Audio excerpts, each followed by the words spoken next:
Olá, vamos direto ao ponto com a nossa análise do Fiagro Araguaia, o AGR-X11, olhando para o desempenho de dezembro de 2025. Foi um mês que, à primeira vista, pode parecer um pouco contraditório, sabe? Mas é justamente aí que a gente consegue enxergar a estratégia do fundo em ação. Bora entender o que aconteceu? Ok, para começar, vamos dar uma olhada geral nos principais números do mês, aqueles que realmente definiram o desempenho do fundo no fechamento do ano. E o primeiro número que já chama atenção logo de cara é a distribuição de dividendos. Em dezembro, o fundo pagou, olha só, 12 centavos por cota.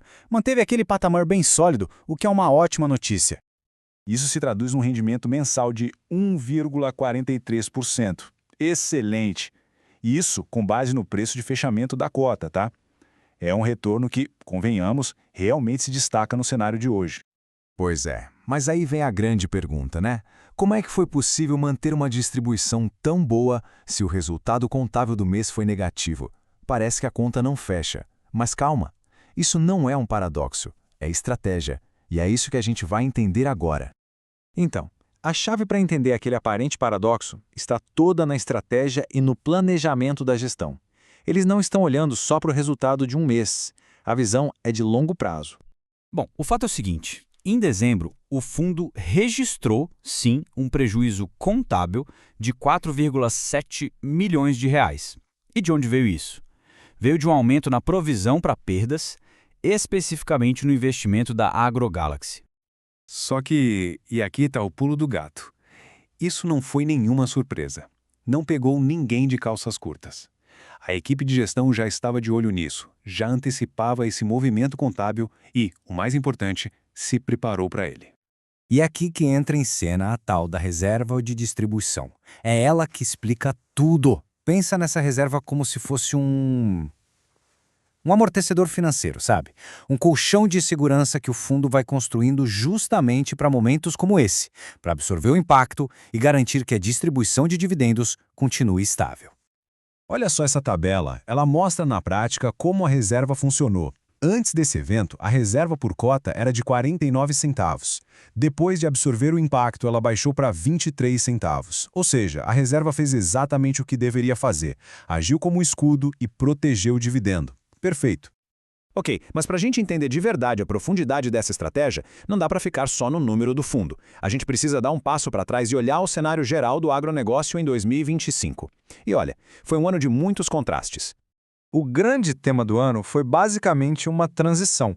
De um lado, o Brasil batendo recordes de produção de grãos, um volume absurdo. Mas, ao mesmo tempo, os preços das principais commodities começaram a, digamos, se normalizar. O que isso quer dizer? Quer dizer que eles recuaram daqueles picos que a gente viu nos anos anteriores. Essa imagem da balança aqui é perfeita para mostrar essa dualidade do mercado. Pensa assim, de um lado da balança a gente tem os preços da soja, do milho, do açúcar, do algodão, todos caindo. Do outro lado, na contramão total, o etanol com os preços subindo. E o que está sustentando tudo isso? Volumes de produção gigantescos. E os números não mentem, eles confirmam essa história. A gente teve safra recorde de soja. A produção de milho cresceu 22%. Mas, ao mesmo tempo, o preço do açúcar caiu, o do algodão também. A grande exceção foi o etanol que se valorizou. Fica claro que o mercado estava operando em duas marchas, duas velocidades bem diferentes. Beleza. Então, com esse mercado super complexo, cheio de altos e baixos, a pergunta é: como o Agro RX11 se posiciona para navegar nesse cenário? A resposta, em duas palavras: diversificação e segurança. O coração da estratégia está bem claro nesse gráfico aqui. Dá uma olhada. 83% dos ativos estão atrelados ao CDI. O CDI, que a gente já sabe, anda coladinho com a nossa taxa básica de juros. Ou seja, é uma aposta mais conservadora, que busca estabilidade e serve como uma proteção para a carteira contra as chacoalhadas mais fortes do mercado. E como eu falei, diversificação é a palavra-chave. Sim, a soja é o carro-chefe, com 31%. Mas olha que interessante, o fundo também tem investimentos importantes em laticínios, na indústria química e até em geração de energia. Isso é ótimo porque dilui o risco, sabe? Não fica tudo numa cesta só. E ainda permite capturar oportunidades em várias partes diferentes da cadeia do agro. E essa diversificação não para nos setores, não. Ela também é geográfica. O fundo espalha os investimentos por vários dos estados mais importantes do nosso agro. A gente está falando de São Paulo, Maranhão, Paraná, Piauí. Isso é super inteligente, porque reduz a dependência de uma região só e dos seus problemas específicos, como o clima, por exemplo. Bom, e para a gente fechar, vamos amarrar tudo isso. O que essa história toda significa para o futuro? E onde é que pode estar a oportunidade para quem investe ou acompanha o fundo de perto? Olha que interessante, a própria gestão do fundo bate nessa tecla. Eles dizem que essa volatilidade toda do mercado acabou criando um descompasso, uma diferença entre o preço que a cota está valendo na bolsa e o seu valor patrimonial, o valor real dela.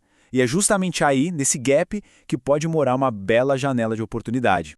E tudo isso nos deixa com uma reflexão para fechar, né? No mercado de gigantes como o agro, que é influenciado por forças globais, por safras recordes, o que a gente vê é que não é só o tamanho que conta.